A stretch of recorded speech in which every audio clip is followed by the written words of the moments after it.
Nouveau rendez-vous hebdomadaire sur la web télé direct 7. Merci d'être à ce rendez-vous. Bonjour et bienvenue. Nous parlons de la situation des enseignants du secteur privé face au Covid-19 dans notre pays. Entre-temps, il était passé dans cette émission pour vous parler des doléances auprès du ministère de tutelle.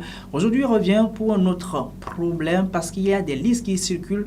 Est-ce que ces listes sont avérées ou pas? Il est là pour nous en dire plus. Bonjour, Monsieur Abovi. Bonjour. On rappelle qu'il est le secrétaire général de la Fédération nationale Fédération du syndicat national des enseignants privés et laïcs du Togo. Voilà, on parle d'une lettre en charge du ministère des enseignements primaires et secondaires, donnant ou bien disons relevant quand même qu'il y aura une seconde vague des enseignants pris en compte par le programme Novici. Listes, est-ce que ces listes d'abord sont avérées ou pas? C'est à vous de nous confirmer. Merci beaucoup pour la question.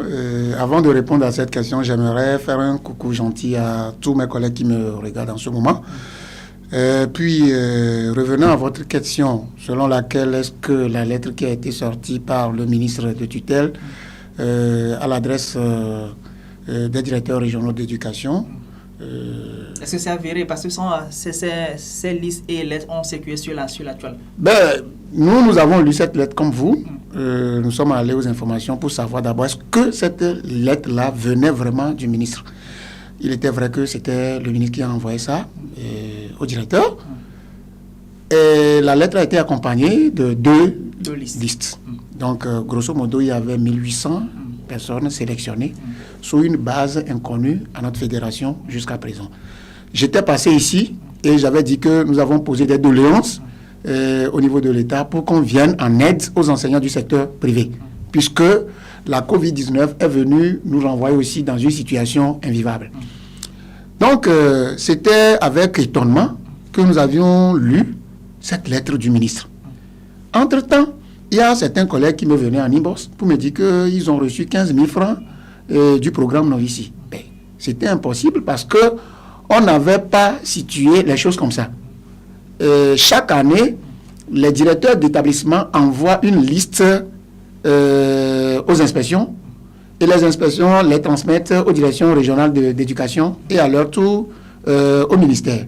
Donc, dans notre entendement, si quelque chose devait être fait, ça devrait passer par ces listes-là. Donc, demander aujourd'hui, faire encore d'autres listes, à part les listes que les directeurs d'école avaient envoyées, prenant en compte tous les enseignants du secteur privé du Togo et en sortir encore d'autres listes telles que nous avons vues la fois passée, c'est ça qui nous a indignés. Alors, donc, oui, qu'est-ce que vous relevez concrètement d'irrégularité sur ces listes-là? Premièrement, nous avons une fédération maintenant et que le militaire est au courant. Donc, lorsque le militaire veut aider les gens qui font partie de la fédération, il devrait nous associer. Et nous associer pourquoi? Pour ces problèmes de liste. C'est nous qui allons savoir vraiment, parce que l'ancienne liste, la liste que les directeurs leur ont fournie, il y a des abandonnés, il y a des décès, etc. Donc, c'est à nous de fournir encore une liste actualisée. Donc, ce qui n'a pas été fait, la liste que le ministre a envoyée, dont je précise que nous ne savons pas les contours et les conditions qui ont milité pour ceux qui ont été choisis, ces listes-là souffrent beaucoup d'irrégularités. Premièrement, il y a des établissements qui ont fermé il y a de cela 8 ans. Il y a des collègues qui sont décédés. Il y a des collègues qui ne sont pas des enseignants, mais qui trouvent leur nom sur la liste. Et il y a des collègues auxquels on a attribué d'autres établissements alors qu'ils n'ont jamais enseigné dans cet établissement.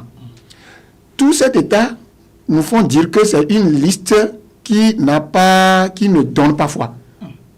Vous, en tant que fédération, lorsque vous êtes tombé sur cette liste-là, est-ce qu'il y a des démarches quand même que vous avez déjà eu à faire auprès du ministère de tutelle ou à qui de droit? Bien sûr, nous avons adressé, depuis que les collègues me venaient en inbox qu'ils ont reçu 15 000 venant de Novici, j'ai adressé une lettre au ministre de l'enseignement primaire et secondaire, au même moment qu'au ministre de l'enseignement et de la fonction publique, puisque au début de crise, c'est lui qui a eu l'amabilité de nous recevoir.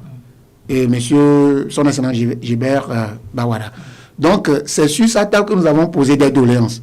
Et il nous a promis remonter à l'hiérarchie supérieure et nous revenir. Donc, c'est fait depuis le 19 mai. Donc, de 19 mai, nous avons adressé une lettre le 30. Le 30, relancé le 17 juillet. Lorsque nous avons su que certains prenaient, et comment appelle-t-on, notre novice là. Oui. Mais il y a deux cas. Il y a des EV qui avaient pris. Et maintenant, les enseignants, ce que je dis, ça concerne les enseignants du secteur privé laïque. Oui. Donc, rien n'a été fait, aucune information autour de cette liste qui nous est tombée dessus. Mais j'ai vérifié si vraiment ceux qui ne sont plus des enseignants et qui ont leur nom sur la liste là, ça c'est vraiment, ça s'est avéré. Et vraiment, ça s'est avéré. Les établissements qui ont été fermés il y a de cela 8 ans, les collègues à qui on a attribué des écoles où ils n'ont jamais mis pied, ni tenu craie, là, ça veut dire que la chose a manqué un peu de bonne foi.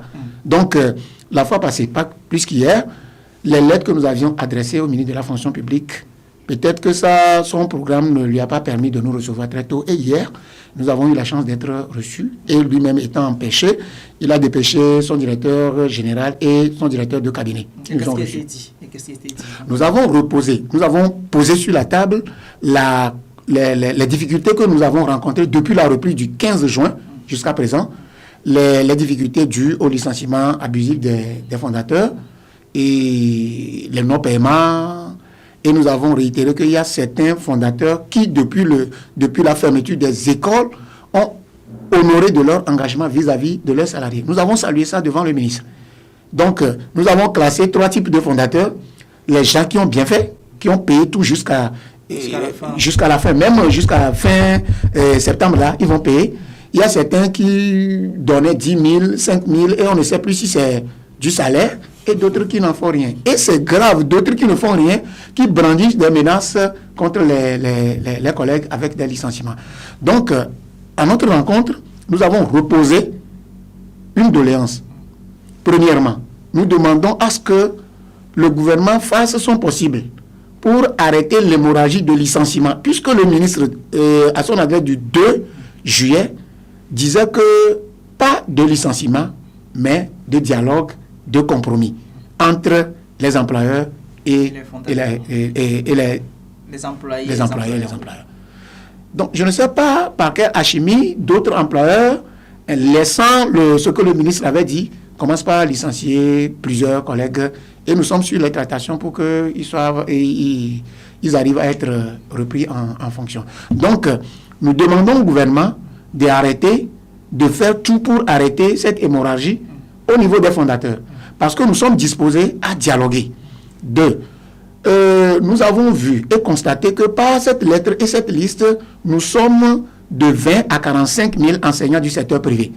Donc, le fait de nous envoyer une liste de 1800 quelque chose, ça veut dire qu'il y a eu ségrégation. Peut-être qu'il y aura une troisième vague parce que la lettre a précisé une première vague. Maintenant, deuxième vague, peut-être qu'il y aura une troisième vague. Justement, c'est la première vague là, c'est ça que nous connaissons. C'est pourquoi nous disons dans nos fédérations que rien n'a été fait pour le moment. Puisque nous ne sommes pas impliqués. Mais ceux qui sont impliqués, qui sont des collègues, qui ont leur nom sur la liste, la plupart ne sont pas des enseignants. Et la plupart se plaignent parce qu'ils n'ont jamais enseigné dans tel ou tel... Ce matin même, il y a un collègue qui m'a contacté. Il a dit qu'il est allé, parce qu'on a dit de venir compléter les dossiers. Très bien, il est allé, et devant la secrétaire qui est à la DRE ou bien quoi là, on a frappé son nom fatigué. Alors que son nom se trouve sur la liste envoyée par... Ces irrégularités font que si nous voulons faire quelque chose, nous avons demandé humblement au gouvernement, si vous voulez nous aider, il faut que ça passe par la voie normale. Et cette voie d'envoyer une liste où les gens ne se trouvent pas crée encore d'autres zizanies. Et vous voyez que quand on se demande qui a envoyé quand même cette liste au ministre. C'est la question qu'on se pose. Qui a envoyé cette liste au ministre? Le ministre n'a quand même pas fait sortir une liste comme ça. Il a forcément demandé à certaines personnes ressources. Ben, vous savez, c'est ça qui rend la chose un peu plus difficile. Lorsque ce problème de novicie était arrivé au niveau des EV, il y a sur la toile, on dit qu'il faut envoyer ceci, il faut constituer tout dossier. Moi-même, j'ai pris la peine d'appeler des directeurs régionaux, les inspecteurs, tous les inspecteurs, histoire de m'imprégner pour savoir ce que je dois dire à ma base. Tous ont décliné leurs responsabilités. Ils ont dit que ça ne concernait pas les enseignants du secteur privé, mais que c'est pour les EV. Parce que pour être EV, pour intervenir dans les écoles publiques, obligatoirement, tu dois avoir une autorisation d'enseigner. Donc, ça ne concernait pas les enseignants du secteur privé que je représente ici. Donc, là, quand l'inspecteur dit que ce n'est pas lui qui a envoyé la liste, le directeur régional dit que ce n'est pas lui qui a envoyé. Maintenant, où on a trouvé, c'est pourquoi nous avons qualifié cette liste-là de non-avenue. Puisque si nos hiérarchies supérieures disent que la liste-là ne provenait pas de... Je ne sais pas où le ministre a pu trouver cette liste-là. C'est ça le dilemme. Et nous nous insurgeons à force contre cette pratique. Vous vous insurgez, tout compte fait, le processus est déjà en cours, puisque la lettre dont vous faites mention est datée, je pense, bien du 2 septembre dernier. Oui. La lettre, le processus est déjà en cours. Mais vous, qu'est-ce que vous demandez concrètement? Vous avez dit qu'il y a des démarches en cours, mais qu'est-ce que vous demandez concrètement au ministre de tutelle, au ministre de la fonction publique? Est-ce que c'est d'arrêter carrément le processus ou de revoir ou d'actualiser la liste? Qu'est-ce que vous demandez concrètement? Bien. Ce que nous demandons, c'est d'abord que tout le monde, tous les enseignants du secteur privé qui crient soient pris en compte sans restriction aucune par le programme Novici. Vous êtes plus de 40 000 et quelques. Nous sommes plus de 40 000. Nous avons fait un petit calcul. Lorsque l'État nous donne 15 000, mais il ne va utiliser que près de 2 milliards 500 millions pour nous gérer. Vous donnez la somme comme si les 2 milliards ne considère rien. Ben vous savez, l'État, c'est énorme, oui. C'est énorme. Mais je sais que ce n'est pas impossible à l'État parce que il y a beaucoup de choses qui se font dépassant les 2 milliards. Si on doit prendre 2 milliards pour aider un citoyen togolais en situation, je crois que ce n'est pas trop pour l'État quand même. Ce n'est pas trop pour l'État. Bon, si ce n'est pas ça, ne doit pas aller comme ça. Il faut que tout le monde rentre dans ce programme de Novici. Prendre en compte tout le monde. Je ne veux pas dire combien l'État peut nous donner. C'est-à-dire quand on veut t'aider, tu ne peux plus donner le plafond. La personne va t'aider par rapport à ce qu'il a. Par rapport à ses moyens. Voilà, par rapport à ses moyens. Si l'État trouve que c'est 15 000, avec 15 000, il peut aider les enseignants du secteur privé qui sont des citoyens en situation. Il faut que ça arrive dans la poche des 47 000 ou des 20 011 enseignants du secteur privé. Donc, si on doit faire une ségrégation, ça rend encore la chose plus aigrie que nous le pensons. Donc, nous avons demandé humblement à ce qu'on prenne en compte tous les enseignants du secteur privé, qu'on arrête cette ségrégation-là pour qu'on reparte sur une bonne base. Si on nous demande aujourd'hui de fournir une liste, ça ne va pas faire quelques heures. Nous avons fourni des listes parce que les listes existent déjà. Vous avez des listes actualisées? Nous avons des listes dans les inspections et dans les directions régionales d'éducation. Donc, il faut qu'on active ça, il n'y a pas de problème. Donc, ça ne doit pas être encore une contrainte pour le gouvernement pour dire qui je dois aider, qui ne doit pas aider, parce que je n'ai pas une liste fiable. Il faut qu'il demande seulement au directeur et ça passe. Maintenant, avant de rentrer dans ce système Novici, il y a beaucoup de choses que le gouvernement a demandé. Par exemple, l'autorisation d'enseigner, l'autorisation de diriger, la carte d'électeur le casier judiciaire, etc. Lorsque le gouvernement demandait ça, certaines villes étaient bouclées. Alors nous parlons, les natifs d'Anion ne peuvent pas aller là-bas se faire établir, comment l'appelle-t-on, un casier judiciaire. Oui. Parce que la ville a été bouclée, bouclée pour le moment.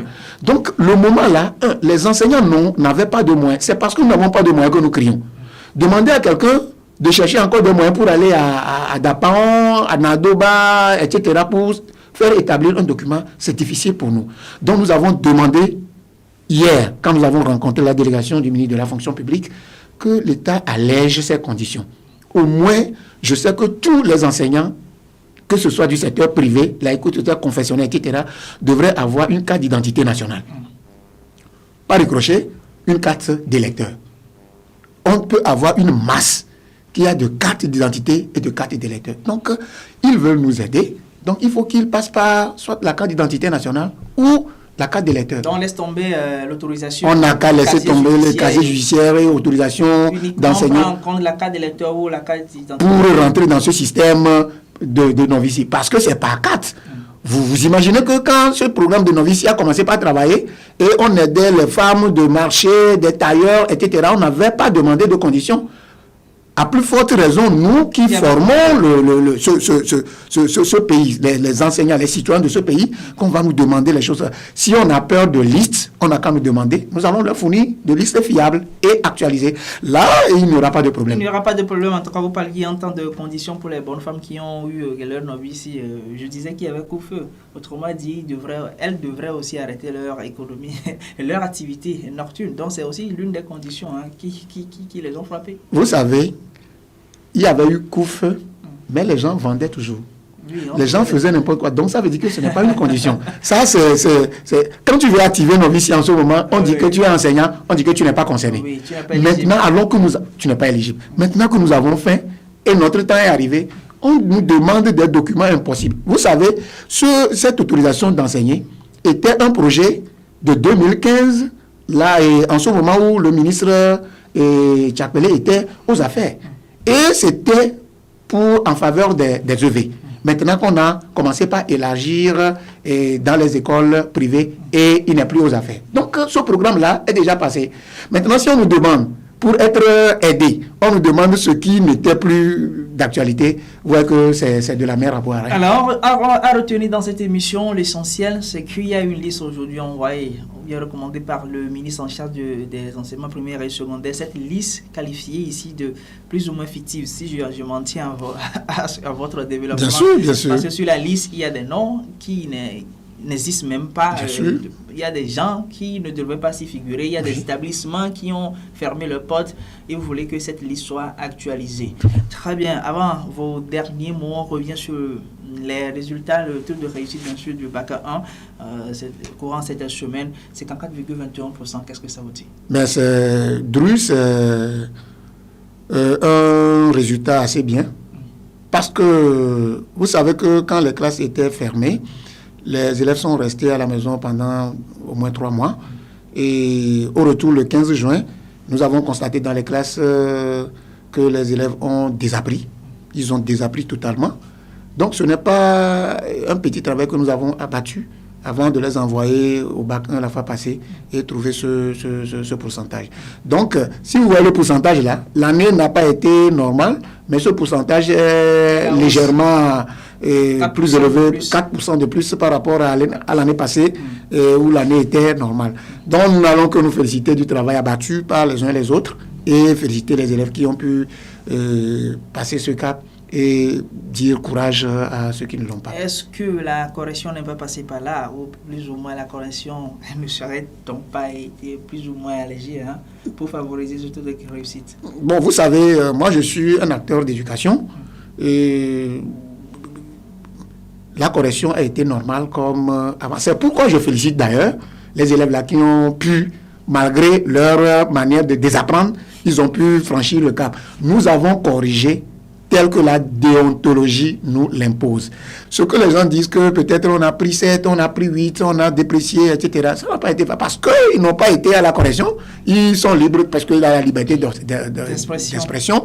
Mais je tiens à rappeler aux uns aux autres ici que la correction a été faite dans les principes de l'art suivant la déontologie éducative. Aucune irrégularité, c'est ce que vous dites, à relever au niveau de la correction. Nous sommes arrivés à la fin, mais le bac 1 pose problème ici au Togo.